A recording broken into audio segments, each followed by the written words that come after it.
বাংলাদেশের মধ্যমাঞ্চলে অবস্থিত টাঙ্গাইল জেলা। আর বসন্তের ছোঁয়া পেতে না পেতেই ধান লাগাতে ব্যস্ত কৃষক। ইঞ্জিন চালিত স্যালো মেশিন দিয়ে পানি তুলছে কিছু ক্ষুদে কৃষক। এই ধরনের কিছু দৃশ্য খুব কাছে থেকে দেখলে মনটা একদম জুড়িয়ে যায়। এটাই যেন বাংলাদেশ। বাংলাদেশ মানেই কিন্তু ন্যাচারাল প্রকৃতি। আর এই প্রকৃতিকে ভালোবেসেই নিজেকে লেপ্টে দিয়েছি এই প্রকৃতির মাঝে। প্রচণ্ড শীত উপেক্ষা করে ফসল ফলাচ্ছে এই কৃষক। সূর্য উদয় থেকে শুরু করে সন্ধ্যা অবধি পরিশ্রম করে যাচ্ছে এই কৃষক। টাঙ্গাইল জেলার পশ্চিমাঞ্চলের মানুষ বেশিরভাগই কৃষিকাজের উপর নির্ভরশীল।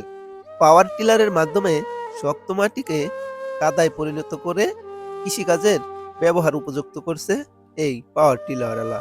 তারই ঠিক পাশে কিছু ছোট বাচ্চারা ধানের চারা রোপণ করছে।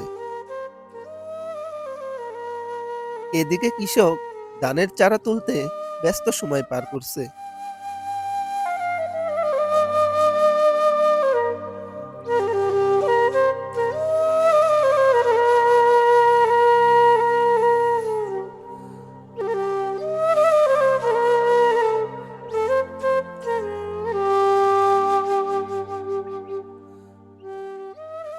গ্রামাঞ্চলের দৃশ্য যতই দেখি ততই যেন চোখ জুড়িয়ে যায়।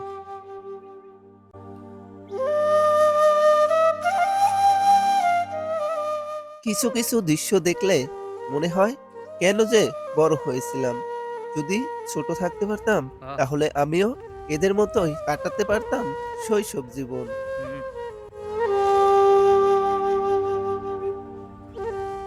জীবনের তাগিদে রংপুর থেকে পাড়ি জমিয়েছে টাঙ্গাইলের মাটিতে। টাঙ্গাইলের মাটিতে কৃষিকাজ করে জীবিকা অর্জন করছে এই রংপুরের কৃষক।